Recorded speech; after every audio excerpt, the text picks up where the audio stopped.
This Talavera piggy bank turns out fine, but it's a bit of a process to get there. So I had that preliminary sketch, and here are my inspiration pieces. I really love the chunky one on the left.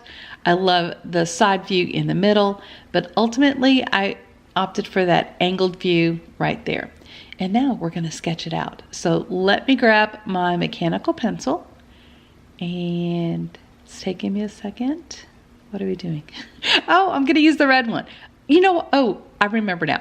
So I wanted to kind of show you, and I was hoping that this would show up a little bit better. I'll bring it up in just a moment, but the body of it is just a circle, an oval, really. And then the legs are two kind of angled triangle-ish shapes, a little triangle for the ears and a little loop on the top. And that's it. See, it's just a simple shape, y'all. It doesn't have to... I think sometimes when people try to sketch things, they try to look at the whole thing, and it's like, no, just break it down into shapes. It makes it so much easier. I like to do the oval a bunch of times like that, because when I try to make it the first oval too perfect, or like the, final oval that I want, it just takes me too much longer. So I just do a bunch of circles and then kind of work around that. And like I said, it's just 2 triangles for the ears, and I do have to kind of fuss with it a bit, to try to get it where I want it. And then for the legs, it's basically little triangles kind of cut off at the bottom, but they're just like triangles and a little half circle at the top. So I'm just erasing some of those sketch lines because, like I said, I did the oval a bunch of times in a row, and I didn't need all of those lines, obviously. So I'm going to take my mechanical pencil and kind of go over and trace the areas that I do want, so that it's just a little more obvious when I go in with my brush pen. And I'm taking my pencil art brush pen, and I'm just outlining the sketch that I just did. I go back and forth with outlining first, outlining last, just kind of depends. But for this series, for the most part, I've been outlining ahead of time.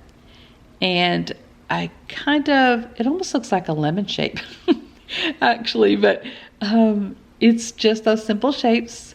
And then I'm making the loop at the top, and then I'm making an inside loop because it to give a dimension, so that it doesn't just look like a half circle there on top. I'm going in with some buff titanium and just painting on, and I'm leaving some negative space. This is what I'm really trying to do lately with my art, is leave some white space. I think it looks nice. I really like the effect of it, and so that's what I'm trying to do. I'm taking my Christy Rice the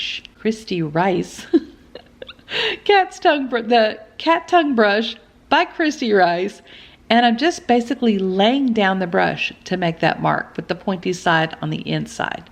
And it makes such a pretty little flower petal, and it's so simple to do. I'm just stamping it down. It's taking very little technique at all to get it to look how I want it to.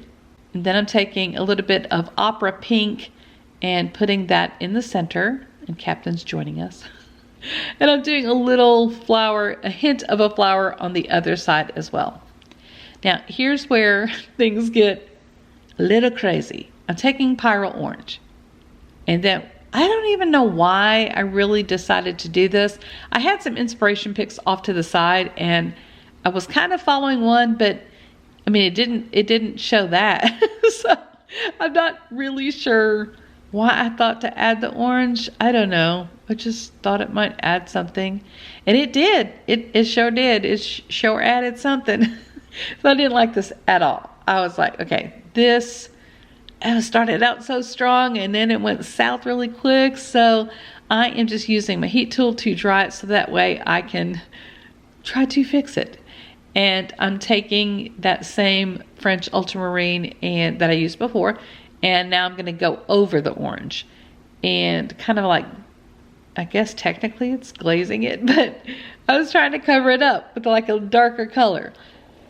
Y'all, okay. So then I thought, well, let's work on the ears. And so that I did that, and those turned out fine. I'm very happy with those.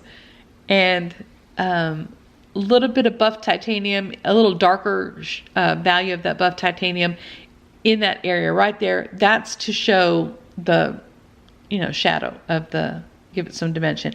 And I'm adding some more buff titanium to the bottom to kind of just, again, add dimension. Make it not look flat. So then I thought, let's break out the brush pen. This is going to fix it.